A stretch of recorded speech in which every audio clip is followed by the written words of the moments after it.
Du blocage à l'université de Tours. Depuis mardi 3 avril, le site qui rassemble les UFR d'art, sciences humaines, lettres et langues est bloqué. Une cinquantaine d'étudiants, du collectif étudiant contre la loi Vidal, à l'origine de la mobilisation, se relaient pour assurer l'occupation du bâtiment TLM, le dernier encore ouvert sur le site. Même si ce n'est pas son UFR, Adam a décidé de venir pour se renseigner et voir ce qui allait être décidé pour la suite. Son amie Lydie, étudiante en droit aussi, mais qui compte rejoindre le site des tanneurs à la rentrée prochaine pour étudier l'histoire, est assez partagée. C'est important qu'ils puissent défendre leurs idées. C'est vrai que, dans la loi Vidal, il y a des choses choquantes comme le fait pour les professeurs d'évaluer les élèves sur leur personnalité. Mais ils veulent défendre les étudiants et leurs droits et les empêchent d'aller en cours, c'est un peu contradictoire. Étudiant en histoire sur le site des tanneurs, Clément les accompagne. Il explique que l'université a réagi rapidement et s'est organisée pour qu'on puisse assister aux cours et premiers partiels. Les cours ont été délocalisés dans d'autres bâtiments, souligne-t-il, évoquant les emplois du temps mis à jour en ligne et des mails d'information très fréquents.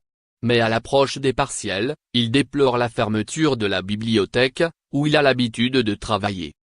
Les trois camarades se rapprochent des marches, où d'autres se rassemblent. Salut à tous. Bienvenue à cette AG, annonce Rachel, une membre du collectif. On va s'occuper de modérer les tours de parole, donc, si vous voulez parler, venez ici donner votre nom. Est-ce que quelqu'un s'y oppose face à elle? Environ 300 personnes, pas de réaction, l'AG commence. Premier sujet abordé, la manifestation menée par des étudiants le matin même. Il raconte s'être fait courser par des flics matossés qui tapaient tout le monde et ont étranglé certains. 3 personnes ont fait des malaises. Clément, l'étudiant en histoire, prend la parole. Sans vouloir légitimer la violence, il faudrait peut-être préciser que vous étiez sur la route à ce moment-là et que, parmi vous, il y avait des lycéens, donc des mineurs. Il est applaudi par les étudiants défavorables au blocage et hué par ceux favorables. Deux camps se dessinent et vont s'exacerber pendant le reste de l'après-midi. Arrive ensuite la question des raisons du blocage. Une étudiante demande au collectif d'expliquer clairement ses revendications et surtout pourquoi s'opposer maintenant à la loi alors qu'elle a été votée.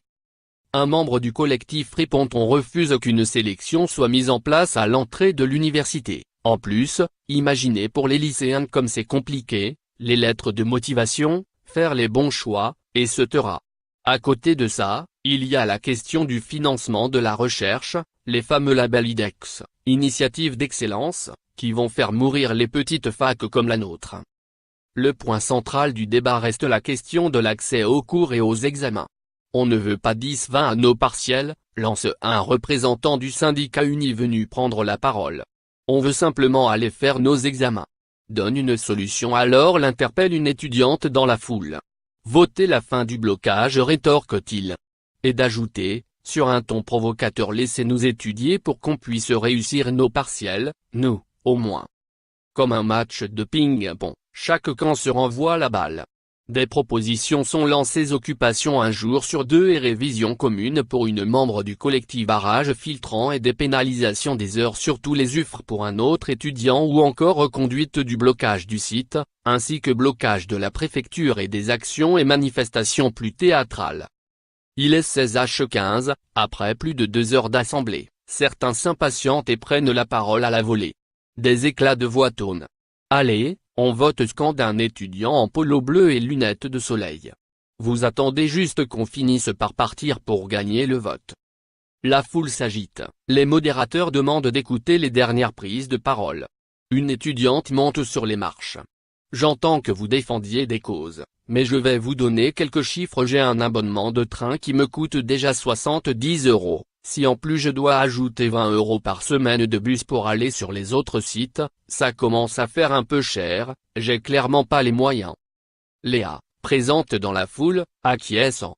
Pour les étudiants qui, comme moi, travaillent à côté, ça demande une organisation supplémentaire. Je fais des heures dans un restaurant à Orléans, où mes parents habitent, et je suis dans la réserve de la gendarmerie à Tours. Donc quand je leur dis à plusieurs reprises que j'ai finalement un cours ou un examen à la dernière minute, je ne suis pas très bien vu, sourit l'étudiante en première année de psychologie. Place au vote à gauche ceux pour et à droite ceux contre le blocage, annonce un modérateur. Pour assurer un vote juste et équitable, le collectif propose que 2 personnes de chaque camp comptent le groupe adverse. Une technique simple se met alors en place, tout le monde se tient debout et au fur et à mesure qu'on décompte les étudiants chacun s'assoit. Après 2 décomptes, le verdict tombe. 194 contre le blocage, 168 pour, une vingtaine d'abstentions. Quelques cris de victoire s'élèvent dans le camp des contres. Et rapidement, la foule se disperse. Je suis contente d'être venue, conclut Lydie.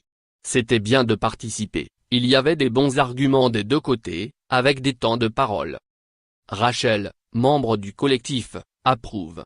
L'avantage du blocage, c'est qu'on a le temps de discuter, d'échanger. Mardi, quand on a voté pour la première fois, c'était moins le cas puisqu'un cours allait avoir lieu dans l'amphi où on était. Malgré la déception, la jeune femme n'en démord pas, on va sûrement reproposer le blocage lors d'une prochaine vague, la mobilisation ne s'arrête pas. À quelques mètres, un groupe d'étudiantes se salue. À lundi, alors lance l'une d'elles avec un clin d'œil.